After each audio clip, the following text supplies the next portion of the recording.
নমস্কাৰ, এইটো এটা আসাম টাইপৰ ঘৰ যেটো আমি ডিব্ৰুগড়ত কৰি আছো আৰু গোটেই ঘৰটো 2 BHK হয় আৰু গোটেই ঘৰটো আমি ফুল ফিনিশিংৰ লৈকে কামটো কৰি দিব লাগিব আৰু ইয়াৰ বাজেট হৈছে 13,50,000।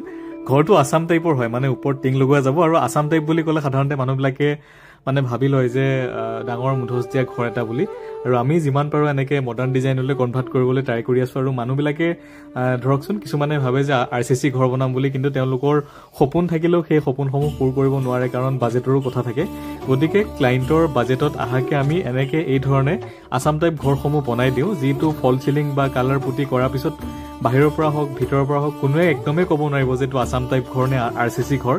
মানে বনোৱাৰ পিছত কমপ্লিট বেলেগ লাগে আৰু কমপ্লিট মডাৰ্ন ডিজাইনত আমি কামবোৰ কৰোঁ। এইটো আমি ঠিক সেইদৰে কৰি আছোঁ। বাজেটটো 13,50,000 হ'ব পাৰে, কিন্তু আমি সেই বুলি এনেকুৱা নহয় যে আমি ইয়াতে মানে ক্লায়েণ্টে যি ধৰণৰ ডিজাইন দিব সেই ডিজাইনসমূহ নকৰিম।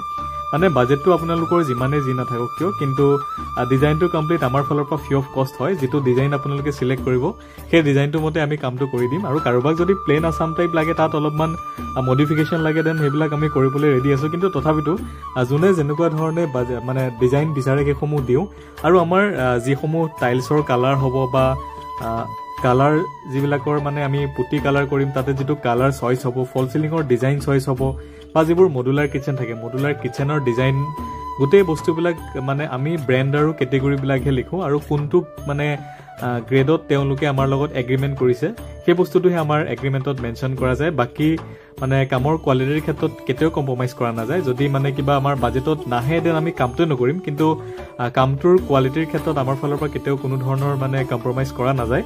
আৰু যি ধৰণে ক্লায়েণ্টে মানে কাম চলি থকা সময়ত মানে কালাৰ হওক বা যিটো বস্তু ডিজাইন চিলেক্ট কৰি দিব, ফল চিলিং হওক মডুলাৰ কিচেন হওক, সেই দিয়া ডিজাইন অনুসাৰে আমি কামসমূহ কৰিবলৈ ট্ৰাই কৰোঁ আৰু প্ৰত্যেকটো বস্তু আমি ক্লায়েণ্টক সুধিয়ে লওঁ যে আপোনালোকে কোনটো বস্তু লগাব একবাৰ চাই লওক। আৰু আমাৰ যিসমূহ ঘৰ থাকে গোটেই ঘৰবিলাকত কমপ্লিট মানে ফুল ফিনিচিং কৰি দিয়ালৈকে দায়িত্ব লওঁ।